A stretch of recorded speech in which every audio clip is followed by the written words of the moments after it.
Hello, everyone. Boys, girls, ladies, gentlemen, welcome to another video from QTPtutorial.net. Today, we are going to discuss how QTP identifies objects. We are actually in session number 4 of this long and extensive topic where I'm teaching you guys how to identify objects like an expert. And if you've missed all the previous sessions, I highly recommend that you go in and you watch sessions 1 through 3, and then you'll be caught up with us and you will know exactly what we're talking about. So let me move on and we'll continue from where we left off. So far, guys, I've touched on a lot of topics with you all. I've described objects. I've described how an object has a state and it has a behavior. And an object is something that is used to refer to everything in programming terms. Objects are classified into classes, and these classes have a certain set of specific characteristics. For example, here we have a set of cars. Yes, I know they're squares, but imagine there are cars. And these cars have a certain set of characteristics, like they all have wheels and they all have a steering wheel. Okay? So, I want to dive really deep and take you in a step-by-step process to show you how QTP identifies an object. Like, what is the process that it takes when you open an application under test and you start clicking on objects? Well, first, QTP identifies an object class. Let me open up our application, which is just this page. Let's continue looking at Yahoo. And let me open up QTP and use our object spy and look at some stuff. So first, QTP begins to look at classes, okay? Do you guys see this class name here? This is a web element. There's a link. There's a page. There's a browser, okay? That's the first thing that QTP looks for. Next, QTP begins looking at identification properties, okay?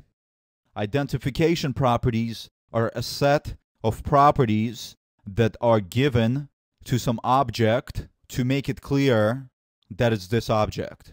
Okay, so for example, I have added wheels and a steering wheel here to this car. So maybe when you're looking at a class called car, you might look to see what steering wheel does it have and how many wheels does it have, right? So those are some of the identification properties. Color doesn't really specify for you that it's a car, okay? Although it does help differentiate between different cars, it doesn't really help specify that it's a car, okay? And so there are 2 types of identification properties that QTP looks for. Actually, 3 types, sorry. First, QTP looks at mandatory properties. These are properties that are specified in the tool to tell QTP to look at these properties. So for example, here, if we're looking at our example in this container of world, I can tell QTP, whenever it's looking at a class car, to look for 2 properties called steering wheel and wheel count, okay? So those are mandatory, that I told QTP that they're mandatory. And now, every time QTP goes in to look at a car, it's going to look for those 2 properties and then get their associated values. Let me show you guys something in QTP. There is this window here. If you go to Tools, Object Identification, click on this, and we get this window. in here, we can select our environment. And since we're working with the web environment right now, I'm going to specify that it's a web environment. And look, it shows all of the possible objects in a web environment. So for example, if I chose the link object, right away, look at this window over here under mandatory properties. It shows HTML tag and text are mandatory properties. So anytime QTP is identifying an object, it's going to look for these two properties. In fact, let's go see. Let me grab a link object, HTML tag, and text. Remember that, guys, okay? I'm going to close this because it won't let me otherwise spy on the application. And let me go grab some link. And let me add it to the object repository by clicking this button. Close. And we can open the OR here. Or another method is clicking here. There's also a third method, but it's much longer. So you can figure it out on your own. I'm not going to teach you. So let's look at our link object. Do you guys see that? It learned text and HTML tag. Okay? Those are the two properties it got for the link because they were the mandatory properties. Next, if mandatory properties are not enough, QTP is going to look at assistive properties.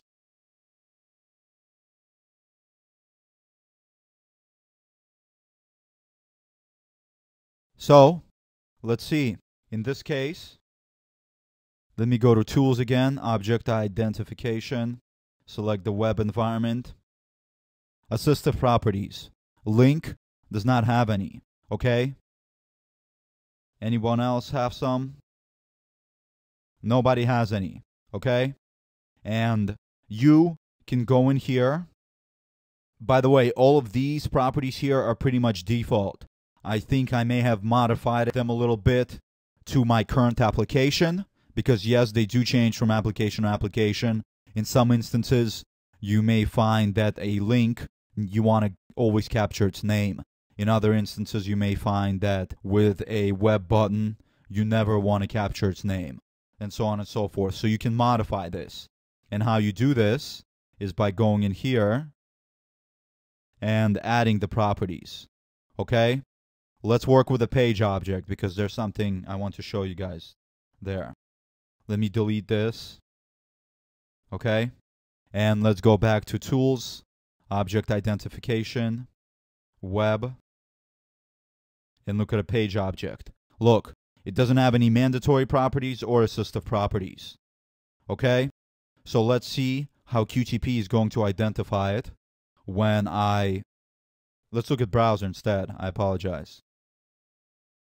It doesn't have any mandatory properties or assistive properties. So let's see how QTP identifies the browser when I add it to the object repository. Let's go in here. Let me open my application and just click anywhere, because if you click anywhere, browser will always automatically be picked. And let's add it to our object repository. Okay? Let's close and look at this. Now look, guys. It was added to the repository, and because it doesn't have any mandatory or assistive properties that QTP uses to identify an object, it went to the third option. And the third option is ordinal identifiers. Okay? And there are three types of ordinal identifiers: index, location, and creation time. Okay? Let's go back to our car example, guys. Remember when I first showed you, for example, this car and this car, they are exactly the same.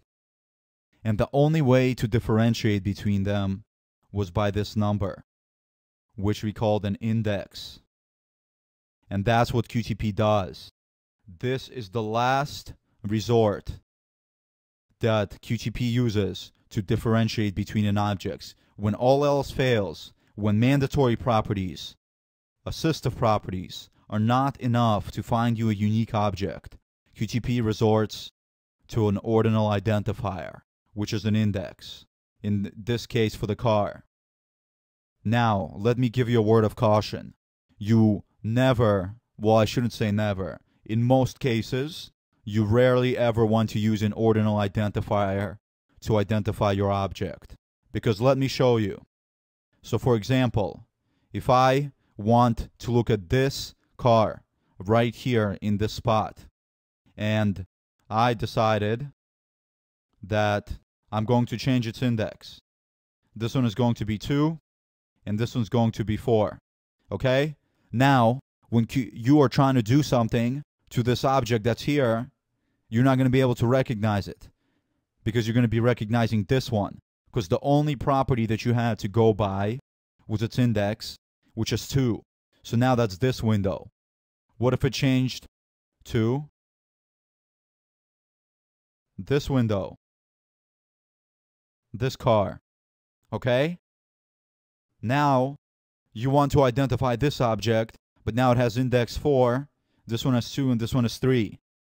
They can change like that, guys. Anyone can change things around. If the developers wanted to take this button, which currently has an index 1, and this one has an index 2, let's look to make sure. I'm pretty sure about that.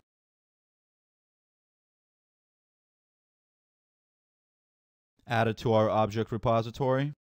Let's see. Index 1, right? The other one is going to have index 2. I'm going to delete these. If the developers wanted to take this button and move it down here, now the index is going to change, because the index is not assigned. The index is something that QTP assigns to the object, because all the properties match for both of this object and this object. And so QTP needs to differentiate. So it goes left to right, top to bottom, figuring out how to differentiate these objects. But if this was moved here, index 1 would no longer identify that button. Index 1 would identify this button. And this button, being over here, would now be index 2. And you would have identified an incorrect object. So that's just my word of caution, guys, in that it's a last resort scenario. QTP does it to identify objects, but usually if you are identifying objects with ordinal identifiers, it means you're probably not identifying objects in an efficient manner and is going to cause you a lot of headaches. Okay? And let me show you why. So, we have this Yahoo page open. Remember, it did not have any properties to identify it. So it went to an ordinal identifier, which is creation time 0. Okay? And if I wanted to highlight this, sure, it would work.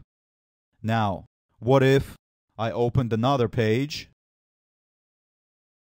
google.com, and let's go ahead and add this. Guys, you can directly add an object into the repository just by clicking this add button. But I want to make sure I get the browser.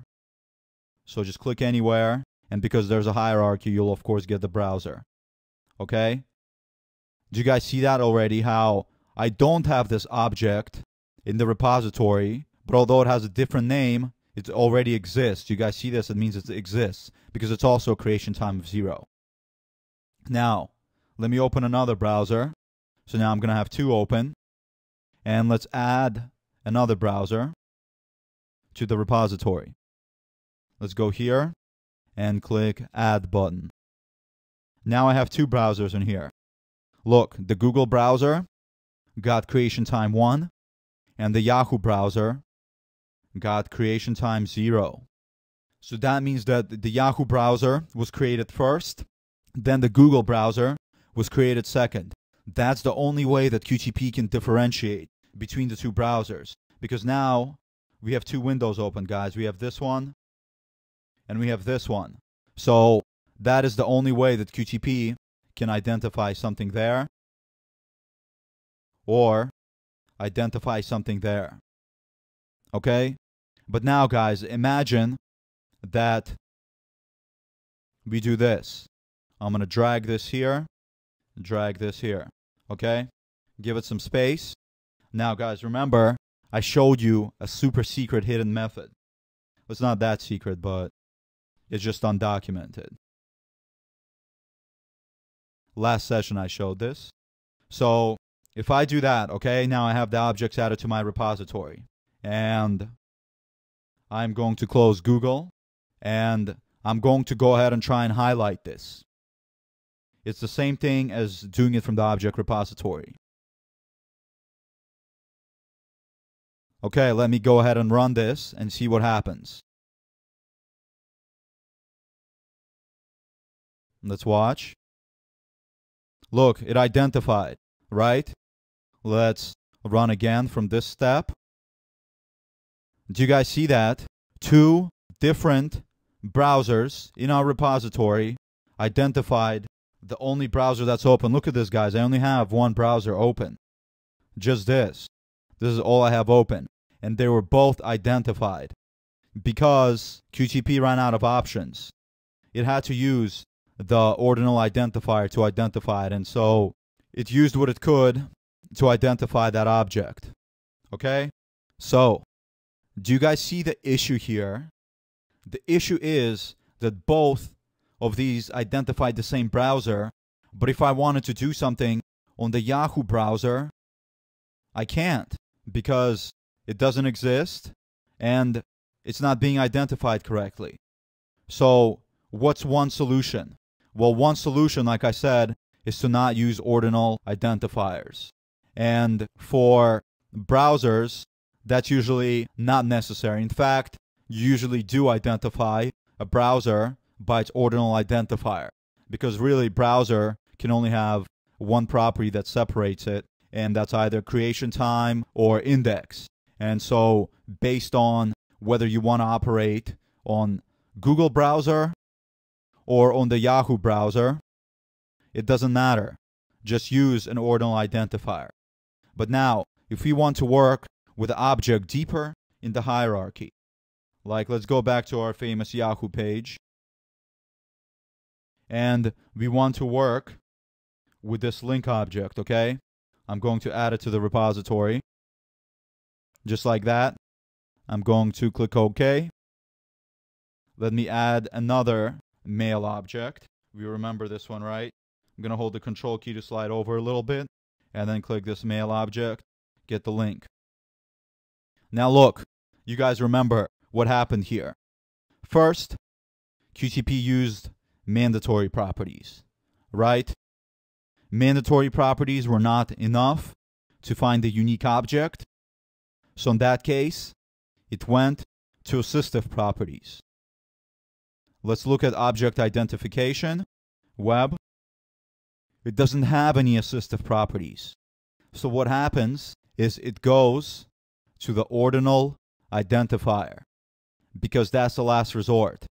And in that case, the ordinal identifier has to be used in order to identify the difference between the two links. Okay? Does this clarify everything for you guys? This is the process of how QTP identifies an object, how it learns an object from the application under test and places it into the repository. Okay, guys, I'm at the 20-minute mark, and I think it's a perfect time to stop. We just covered how QTP learns an object from the AUT,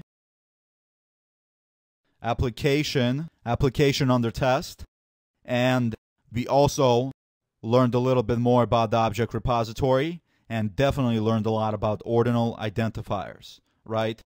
So I wanted to thank you guys so much for taking 20 minutes out of your day.